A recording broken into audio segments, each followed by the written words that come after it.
dikasihi oleh Tuhan Yesus, selamat pagi, salam sehat bagi kita semua. Jumpa kembali dengan saya, Pendeta Bernard Pasaribu, dalam renungan harian pagi.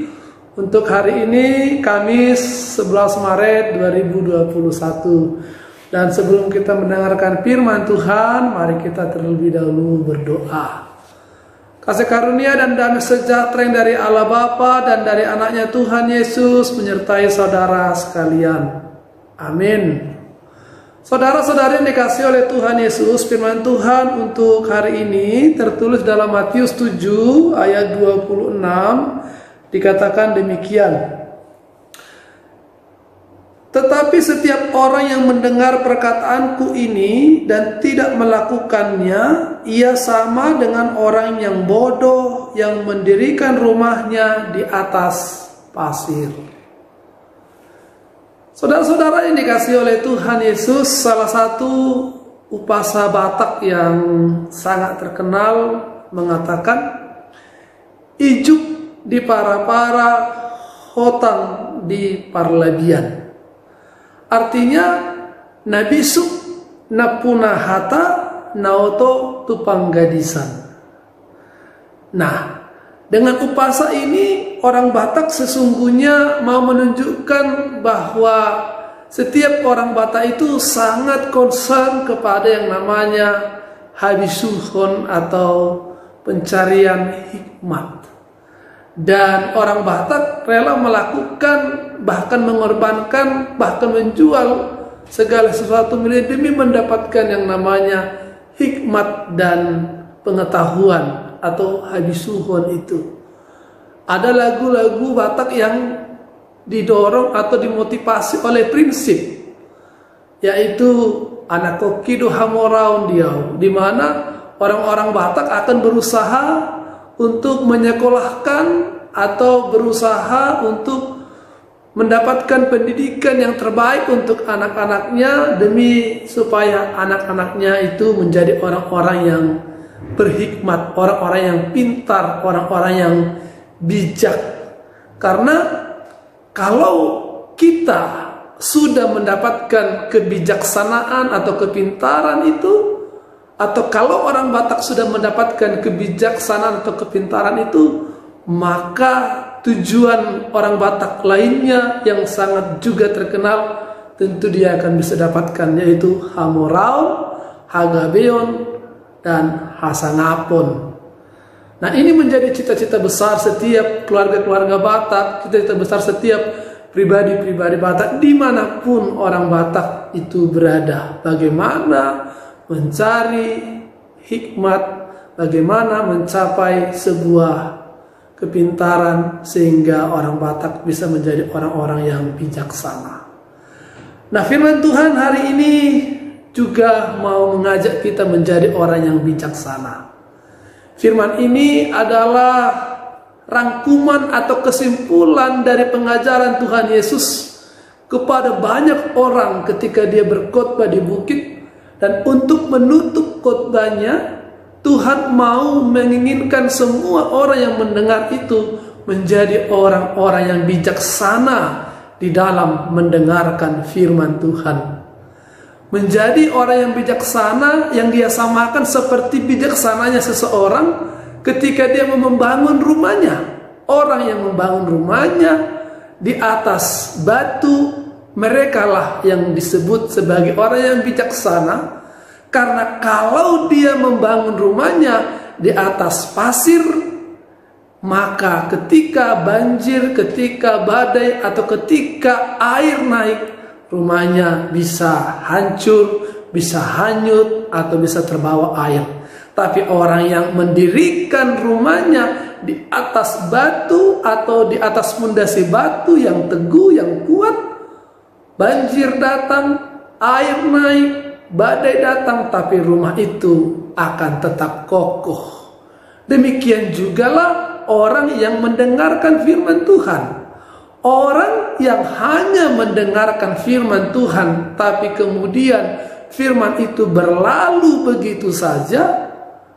Orang yang hanya mendengarkan firman Tuhan hanya sambil lalu saja, dan kemudian melupakan firman Tuhan, itu disamakan dengan orang yang bodoh.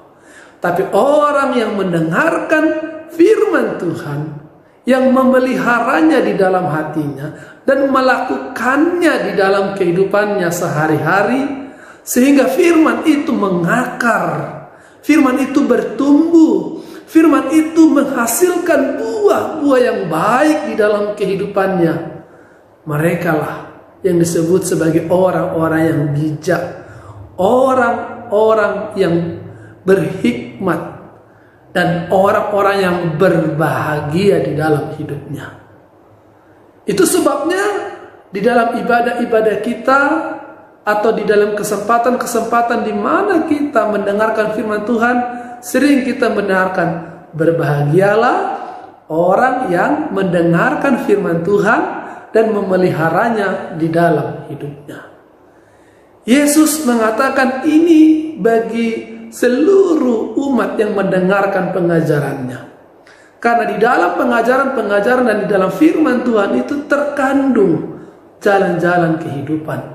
Terkandung pelita yang menerangi kita di dalam menjalani kehidupan kita di tengah-tengah dunia ini.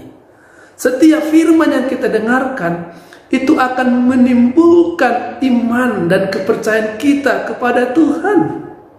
Dan setiap firman yang kita dengarkan itu adalah seperti makanan rohani bagi roh kita, bagi iman kita, sehingga kita kuat dan mampu menghadapi pergumulan kehidupan di tengah-tengah dunia ini. Itu sebabnya dengar-dengaran akan firman Tuhan menjadi sebuah kebutuhan pokok, seperti yang dikatakan Tuhan Yesus, bahwa manusia tidak hanya makan dari roti saja, tapi manusia butuh makanan rohani, yaitu firman Tuhan. Nah, firman Tuhan haruslah menyapa kita setiap hari, dan baiklah kita mendengarkannya, baiklah kita juga tergerak untuk melakukannya, maka kita terhitung sebagai orang-orang yang bijaksana, orang-orang yang berhikmat di dalam kehidupan ini. Saudara-saudara, selalu bersukacita dan berbahagialah ketika kita masih bisa mendengarkan firman Tuhan. Itu artinya Tuhan masih berkenan Dia dijumpai dan Dia didengarkan. Karena tiba saatnya suatu waktu tidak ada lagi firman Tuhan diperdengarkan di tengah-tengah kehidupan. Bahkan ketika kita mencari-cari firman Tuhan, tapi firman Tuhan tidak lagi ada. Selagi kita masih dikasih Tuhan kesempatan mendengarkan firman Tuhan melalui khotbah, melalui renungan, atau bacaan-bacaan, atau dengar-dengaran akan firman, marilah kita mendengarkannya dan melakukannya, memeliharanya. Memelihara itu bisa kita lakukan dengan cara melakukan firman itu, menghidupi firman itu, menjadi pelaku-pelaku firman di tengah-tengah kehidupan kita sehari-hari.